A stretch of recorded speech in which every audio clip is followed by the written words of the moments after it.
تحریک انصاف سے نہیں موڑ سکتے. آپ لوگوں کو بالکل اس طرف سے ہٹا نہیں سکیں گے، بلکہ لوگوں کی زیادہ محبت بڑھتی جا رہی ہے عمران خان کے ساتھ. اگلی بات کی طرف آئیے جی. پنجاب کی جعلی چیف منسٹر تو نہیں کہنا چاہیے، تھیف منسٹر مریم ٹک ٹاکر نوٹنکی، اللہ اکبر. ذرا خبر ملاحظہ فرمائیے کہ وہ انٹرویوز کریں گی پروفیسرز کے اور یونیورسٹی کے لیے، وی سیز کے لیے، وائس چانسلرز کے لیے یہ انٹرویوز کریں گی مریم نوٹنکی، جو علامہ اقبال کے مزار پر اردو کی ایک لائن نہیں لکھ پائی، وہ پڑھے لکھے لوگوں کے انٹرویو کر کے ان کی تعیناتی کرے گی. یہ ہے پاکستان کا نصیب.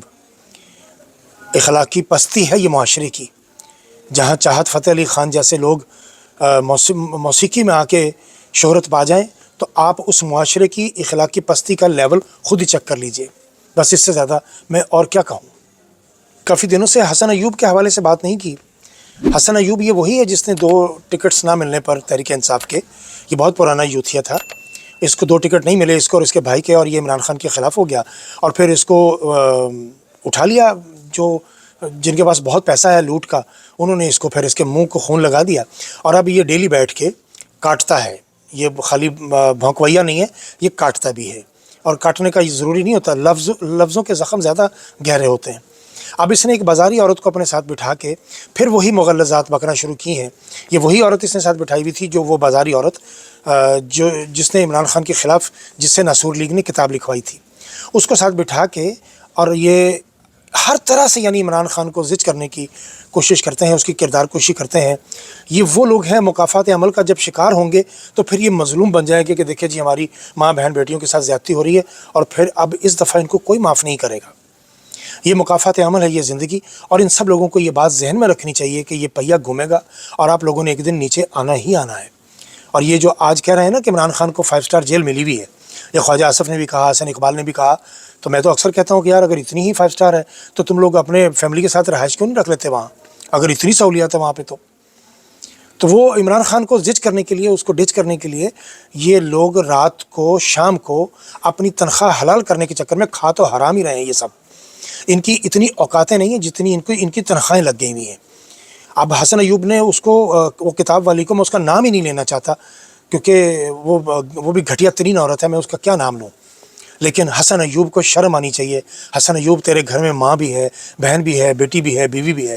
اگر تمہاری توجہ ان کی جانب نہیں جاتی تو اس کا مطلب یہ ہوا کہ پھر تم بازاری سوچ والے آدمی ہو، تم بھی گھٹیا سوچ رکھتے ہو. کسی کی کردار کشی کرنے سے تمہاری صحافت نہیں چمکے گی. تمہیں 4 پیسے تو مل جائیں گے لیکن ساری زندگی تمہیں ذلت ہی ملے گی. جیسے میں اب تمہاری دیکھو نا کیسی عزت افزائی کر رہا ہوں، تو اس طرح کی عزت افزائی اب ساری زندگی ہونی ہے. اس بات کے لیے اب تیار رہنا. تحریک انصاف کے ایک اور بگوڑے اور غدار، میں اس کو غدار ہی کہوں گا، فیاض الحسن چوہان، ایسے ہی کہہ لیں آپ، چوہا ہی ہے، مطلب میں کیا یار، سیدھا میں کہہ دیتا ہوں. ایسے چوہے جو آفت آنے پر سب سے پہلے جہازوں سے چھلانگیں لگاتے ہیں، یہ اس کا بھی شمار انہی چوہوں میں سے ہے فیاض الحسن چوہان کا. یہ بیٹھ کے حضور بکواس فرما رہے تھے، اور جس کے ساتھ بیٹھے ہوئے تھے وہ جہانگیر ترین کا کوئی پپٹ ہے، اس کا بھونکویا ہے، چیخویا ہے. حالانکہ اس کا اپنا لیڈر سیاست چھوڑ چکا.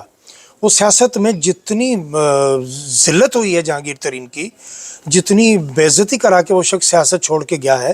وہ آپ کو پتہ ہے شوگر مافیا کا سرغنہ ہے وہ، جس کا نام مبینہ طور پر جہانگیر ترین ہے. اور آپ جانتے ہیں کہ یہ لوگ کیا کیا کرتے ہیں، ایک ہی جھٹکے میں اربوں روپیہ اپنے اکاؤنٹ میں ڈال لیتے ہیں. پہلے چینی بناتے ہیں، پھر اس کو دوسرے ممالک میں بیچتے ہیں، پھر انہی ممالک سے وہی چینی واپس مہنگے داموں خریدتے ہیں.